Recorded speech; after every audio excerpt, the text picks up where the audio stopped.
Hello everyone, welcome to एग्जाम्बी students. मेरा नाम है कैलाश तिवारी। दोस्तों, agricultural and process food product export development authority में जो असिस्टेंट मैनेजर का एग्जामिनेशन होना है वो ऑलरेडी शेड्यूल्ड है 30 अप्रैल को। काफी नजदीक आ चुका है। हालांकि अभी एजीएम की पोस्ट के लिए कोई डेट अभी नहीं आई है। इसके लिए अभी आपके पास सरप्लस टाइम है। बट असिस्टेंट मैनेजर के लिए कुछ ही दिन रह चुके हैं। अपनी प्रिपरेशन को आपको बहुत फास्ट करना है, 50% फास्टर करना है एग्जाम बी के साथ। तो आज हम आपके लिए लेकर आए हैं MCQs related to APEDA. In general APEDA से रिलेटेड कुछ एमसीक्यूज को हम डिस्कस करने वाले हैं। इससे पहले मैं आपको बता दूं कि एपिडा से रिलेटेड असिस्टेंट मैनेजर और असिस्टेंट जनरल मैनेजर के 2 मॉक टेस्ट आपको फ्री मिल जाएंगे हमारी वेबसाइट पे iexambi.com पे। आप जरूर विजिट करें। इसका लिंक आपको नीचे डिस्क्रिप्शन बॉक्स में मिल जाएगा। अभी आज की क्लास में जो हम डिस्कस करने वाले हैं ये एपिडा की जो agree export related APEDA agree export related जो पार्ट है इससे क्वेश्चंस को डिस्कस करने वाले हैं। असिस्टेंट मैनेजर में ये 30 मार्क्स का है, बट असिस्टेंट जनरल मैनेजर में ये 100 मार्क्स का पार्ट है। तो ये काफी इंपॉर्टेंट आपके एग्जाम के लिए होने वाला है। तो आइए शुरू करते हैं। पहला क्वेश्चन है, which one of the following is not the autonomous body under the ministry of commerce and industry. इस टाइप के क्वेश्चंस को सॉल्व करने के लिए आपको एक बेसिक अंडरस्टैंडिंग होनी चाहिए जो मिनिस्ट्री है उसकी वेबसाइट की। Ministry of commerce and industry की वेबसाइट पे आप जाएंगे तो आपको ये क्लियर कट हायरार्की पूरी समझ आएगी। अगर आप ऑप्शन देखेंगे यहाँ पे the marine product export development authority, ये तो एक ऑटोनोमस बॉडी है ही। इसके अलावा जो एपिडा है ये भी ऑटोनोमस बॉडी है। Indian institute of foreign trade ये भी ऑटोनोमस बॉडी है। इंडिया ट्रेड प्रमोशन ऑर्गेनाइजेशन ये ऑटोनोमस बॉडी नहीं है, ये पब्लिक सेक्टर अंडरटेकिंग है। ओके, यहाँ पे जो करेक्ट आंसर है वो ये है, क्योंकि ये ऑटोनोमस बॉडी नहीं है एपिडा के अंदर। अब ये कैसे पढ़ना है, कहाँ से पता चलेगा, कैसे समझ आएगा कि ये क्या चीज थी। मैंने जैसे आपको बताया कि ministry of commerce and industry के अंदर आप जाएंगे, बेसिक स्ट्रक्चर को समझेंगे। अबाउट अस में जाइए, यहाँ पे देखिए कि डिपार्टमेंट क्या है, मिनिस्टर्स कौन से हैं, डिवीजन कौन से, अटैच्ड ऑफिस कौन सा, सबऑर्डिनेट, ऑटोनोमस बॉडी। तो यहाँ पे जो हमने ओपन किया ये ऑटोनोमस बॉडीज ओपन हुई है। एपिडा है, कॉमोडिटी बोर्ड्स है। देखिए इससे कई बार क्वेश्चन पूछा जाता है। कॉमोडिटी बोर्ड्स अगर आप देखेंगे, कॉफी के लिए है, रबर के लिए है, टी, टोबैको, स्पाइसेस। तो ये आपको ध्यान रखना है कि ये कॉमोडिटी बोर्ड्स हमारे पास हैं। इसके अलावा export inspection council, Indian institute of foreign trade, Indian institute of packaging. तो ये सारी क्या है, ऑटोनोमस बॉडीज है। इसके अलावा पब्लिक सेक्टर अंडरटेकिंग्स है, ये भी आप जाके देख सकते हैं। ओके, ये बेसिक अंडरस्टैंडिंग आपको होनी चाहिए कि जो एपिडा है स्पेसिफिकली वो ministry of commerce and industry के अंदर, डिपार्टमेंट ऑफ कॉमर्स के अंदर किस जगह पे आता है। ओके, नेक्स्ट क्वेश्चन है, agricultural and process food product export development authority has its headquarter at and present chairman. इनके प्रेजेंट चेयरमैन कौन है और हेडक्वार्टर कहाँ पे है। तो आपको ऑप्शन दिए हैं यहाँ पे। जो सेकंड ऑप्शन है ये करेक्ट है, न्यू दिल्ली में है। और डॉक्टर एम अंगमुथु अभी जो प्रेजेंट चेयरमैन है ये आईएएस है। और दो इनका जो graduation, post graduation, even PhD भी एग्रीकल्चर से है। ये हम पहले डिस्कस कर चुके हैं। ये तमिलनाडु से रहने वाले से बिलोंग करते हैं।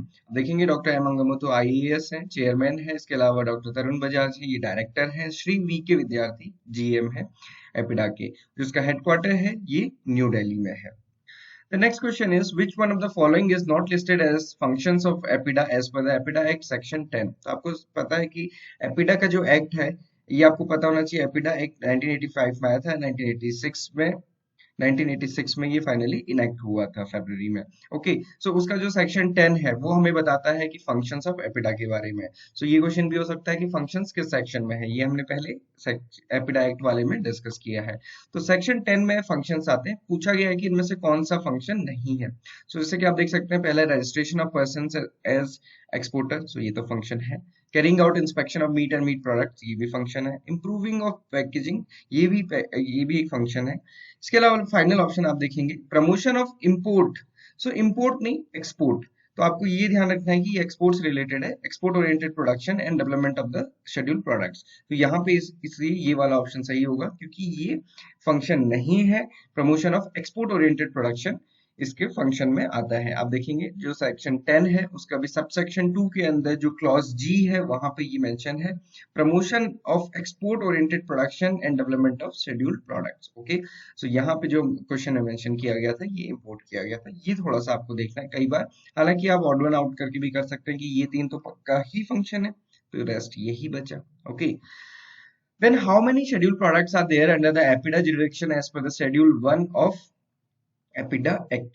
यहाँ पे ये पूछा गया कि कितने शेड्यूल्ड प्रोडक्ट्स हैं अकॉर्डिंग टू द शेड्यूल 1। जो शेड्यूल 1 है उसके अंदर कितने शेड्यूल्ड प्रोडक्ट्स हैं जो कि एपिडा के अंदर आते हैं। तो अगर आप देखेंगे अभी टोटल 17 प्रोडक्ट्स हैं। हालांकि जब एपिडा एक्ट आया था 1986 में, उस समय इसमें केवल 14 प्रोडक्ट्स हुआ करते थे। बाद में फिर 3 अमेंडमेंट्स के बाद ये टोटल लिस्ट जो आज के टाइम पे है ये 17 है, और कुछ इसमें रिसेंटली 2022 में ही ऐड हुए हैं। इसलिए अगर आप एनुअल रिपोर्ट भी देखते हैं तो उसमें थोड़ा सा मिसमैच होता है। Okay, the next question is APEDA is mandated with the responsibility of export promotion and development of which of the following scheduled products. Okay, देखिए कई बार क्या होता है कि एक क्वेश्चन में हमको किसी दूसरे क्वेश्चन का आंसर मिल सकता है। अभी जो फंक्शंस वाला क्वेश्चन था उसको अगर आप देखेंगे, उसका जो ऑप्शन इनकरेक्ट था वो कहीं ना कहीं इसके क्वेश्चन में है। तो एक्सपोर्ट प्रमोशन एंड डेवलपमेंट, तो यहाँ पे पूछा हुआ है कि एपिडा को किसकी रिस्पॉन्सिबिलिटी दी गई है। ऑप्शन आप देखेंगे poultry and poultry products, honey and sugar products, serial and serial products, या फिर ऑल ऑफ द अबव। तो ये तीनों ही उन 17 प्रोडक्ट्स में है, तो यहाँ पे all of the above will be the correct answer. Okay, यहाँ पे आप देख सकते हैं वेबसाइट में ही दिया है, APEDA has been entrusted with the responsibility of export promotion and development of the following scheduled product। ये 17 प्रोडक्ट्स हैं, आप यहाँ पे देखेंगे 14 प्रोडक्ट्स थे जैसा मैंने आपको बताया, फिर उसके बाद 3 अमेंडमेंट्स के बाद green pepper and wine add हुआ, de oil rice brand add हुआ and cashew nut and its product add हुए हैं। इसके अलावा मैं आपको बता दूं ये सारी चीजें जो हम डिस्कस कर रहे हैं ये शेड्यूल 1 की बात कर रहे हैं। शेड्यूल 1 मतलब एक टाइप से आप इसको ऐसे समझ सकते हैं कि जो एक्ट है उसके अंदर जो लिस्ट है जहाँ पे ये सारी चीजें मेंशन की हैं वो फर्स्ट शेड्यूल है। और जो बासमती राइस है ये स्पेशल प्रोडक्ट की कैटेगरी में है और ये सेकंड शेड्यूल में है एपिडा के अंदर। और इसके अलावा एपिडा को जिम्मेदारी दी गई है इंपोर्ट ऑफ शुगर की भी। ओके, ये भी आप ध्यान रखेंगे। Next question is which of the following traceability system is offered by the APEDA for organic product. आप सभी को पता है कि ट्रेसेबिलिटी सिस्टम बनाए हुए हैं एपिडा ने वेरियस प्रोडक्ट्स के, उनके प्रोडक्ट के डेवलपमेंट से रिलेटेड, और उसके साथ साथ उसकी जो पूरा डेवलपमेंट से लेके फाइनल सेल है उसके पूरे हम उसको ऑनलाइन ट्रेस कर सके, उसके लिए ट्रेसेबिलिटी सिस्टम बनाए गए हैं। तो यहाँ पूछा गया है कि ऑर्गेनिक प्रोडक्ट्स के लिए जो ट्रेसेबिलिटी सिस्टम बनाया उसका क्या नाम है। ठीक, इसको भी आप ऑड वन आउट करके आंसर कर सकते हैं। जैसे आप यहाँ पे देख रहे हैं ऑप्शन है trace net, hortinet, peanet, meat net. तो जैसे मीट नेट तो इससे समझ आ रहा है कि ये मीट एंड मीट्स प्रोडक्ट्स के लिए है, पीनट पीनट्स के लिए है, हॉटीनेट हॉर्टिकल्चर के लिए है, तो बचा क्या trace net. So trace net is for the organic product. मतलब वैसे अगर आपको याद है तो ये तो बहुत अच्छा है कि trace net is for the organic product, but अगर कई बार नहीं भी याद है तो भी आप थोड़ा सा ऑड वन आउट कर सकते हैं। बट हालांकि अगर आपको चारों के बारे में ही नहीं पता है तो फिर भी कंफ्यूजन हो सकता है कि कहीं हॉर्टी के अंदर ही तो ऑर्गेनिक नहीं है। इस टाइप की कंफ्यूजन हमें एग्जामिनेशन में होता है, हालांकि पढ़ते टाइम नहीं होता है। तो इसलिए ये कंफ्यूजन आपको अभी क्रिएट करने हैं सो दैट की बाद में कोई भी इशू ना हो। तो आप देख सकते हैं ट्रेसेबिलिटी सिस्टम है hortinet, peanut, trace net, meat net, basmati net, और उसी में जो ट्रेस नेट है it is for the organic products. Okay, ये आप ध्यान रखेंगे। The next question is which of the portal facilitate the FPOs to connect to the exporters vis-a-vis exporter to the farmer for their buying and selling requirements. तो ये पूछा गया कि कौन सा प्रोडक्ट पोर्टल है जो फैसिलिटेट करता है। ऑप्शन है virtual trade fair, farmer connect portal, e Kisan portal, या फिर एग्री एक्सचेंज पोर्टल। तो यहाँ पे सिंपल सा पूछा है कि बाइंग एंड सेलिंग के लिए, और एफपीओ का किससे कनेक्शन, एक्सपोर्टर से। तो इसका जो करेक्ट आंसर है वो है यहाँ पे फार्मर कनेक्ट पोर्टल। ओके, ये फार्मर कनेक्ट पोर्टल है। ये बेसिकली आप देखेंगे कि undertaken a programme for agro food cluster for export promotion and identified potential cluster and product based on the export potential। okay, so ये ultimately it is helping to bridge a gap between FPO, FPC, cooperative and exporter। okay, तो ये आप देखेंगे, इसको थोड़ा सा ध्यान में रखना। ये चारों ही चीजें आपको पता होनी चाहिए, वर्चुअल ट्रेड फेयर, ई किसान पोर्टल और एक्सचेंज पोर्टल का क्या यूजफुलनेस है। Then RCEC registration cum allocation certificate is issued by the APIDA for the export of, ये किसके एक्सपोर्ट के लिए किया जाता है। ऑप्शंस आपके दिए हैं peanut, basmati rice, organic products and grapes. तो इस टाइप के क्वेश्चन भी पूछा जाता है कि RCEC किसके लिए है, COE किसके लिए है, तो ये आपको पता होना चाहिए। तो यहाँ पे जो RCEC है it is for the basmati rice, registration come allocation certificate for the export of basmati rice. Export of basmati rice is allowed subject to registration of contracts with the APIDA prior to the shipments। Okay, APIDA issues registration cum allocation certificate after scrutiny of application as per the requirement। इसको थोड़ा सा आप लोग detail में जरूर पढ़ेंगे।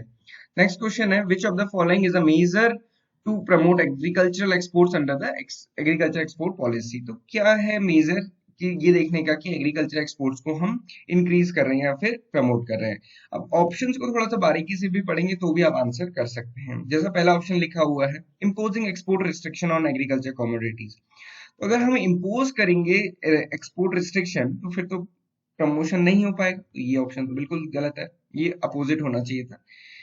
Export restriction हमको नहीं लगाने हैं, import restriction basically.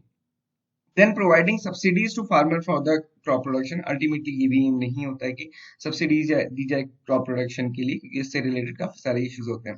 Then decreasing import duties, अगर हम इंपोर्ट ड्यूटी को डिक्रीज कर देंगे, प्रोडक्ट सस्ता हो जाएगा, सब लोग बाहर से ही मंगा लेंगे, तो फिर अगेन एक्सपोर्ट एक चैलेंज हो जाएगा। तो यहाँ पे increasing import duties on agriculture commodities.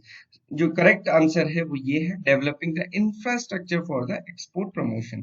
तो हमको इंफ्रास्ट्रक्चर डेवलप करना है सो दैट कि हम अपने एक्सपोर्ट को प्रमोशन कर सकें।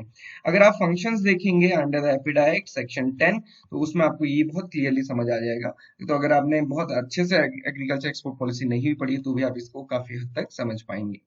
Then which of the following crop is not covered under the agriculture market intelligence centre? तो जो एग्रीकल्चर मार्केटिंग इंटेलिजेंस है उसमें कौन सी क्रॉप कवर्ड नहीं है? इसमें नेपियर जो क्रॉप है वो इसमें कवर्ड नहीं है। इसके अलावा आप देखेंगे ये 12 क्रॉप्स हैं जो इसमें कवर्ड है। बेसिकली जो मार्केट इंटेलिजेंस है उसके 4 कॉर्नर स्टोन्स होते हैं, जैसे कंप्यूटर का intelligence, product intelligence, marketing understanding and customer understanding. तभी हम अपने प्रोडक्ट को बेहतर पहुंचा पाएंगे, या उससे हम कह सकते हैं कि जो बेहतर सेल मिलनी है या फिर जो उससे रेमरेशंस मिलने हैं वो हमें बेटर मिल पाएंगे। So this is about few questions related to the APEDA. इसमें हमने लगभग 10 क्वेश्चंस डिस्कस किए हैं। आई होप कि आपको उससे काफी सारी चीजें मिली होंगी, समझ आई होंगी। अगर आपको लगता है कि इसमें से कोई सा टॉपिक आपका छूट गया तो आप उसको जरूर ध्यान दीजिए। ये भी बताइएगा कि आउट ऑफ 10 आपको कितने क्वेश्चंस आते थे। अगर आप खुद को मार्क करते तो आपको कितने के आंसर बिल्कुल करेक्ट थे, ये कमेंट बॉक्स में बताइएगा। इसके अलावा हमारे कोर्सेज हैं, आप उनको भी अवेल कर सकते हैं, जिसमें कि mock test, study notes, practice test, हर एक टॉपिक के लिए short video, short notes and chapter test हैं। तो ये भी आप डेमो जाके देख सकते हैं। सो this is all for today. इसके अलावा आपको कोई भी टॉपिक क्वेश्चंस अगर आपको हमारी तरफ से रिक्वायर्ड है तो आप उनको कमेंट बॉक्स में जरूर बताइए। We will try to make questions, या फिर जो भी आप टॉपिक बोलेंगे तो उसको हम जरूर समझाने की कोशिश करेंगे। सो this is all for today. Thank you for watching this video and have a great day ahead.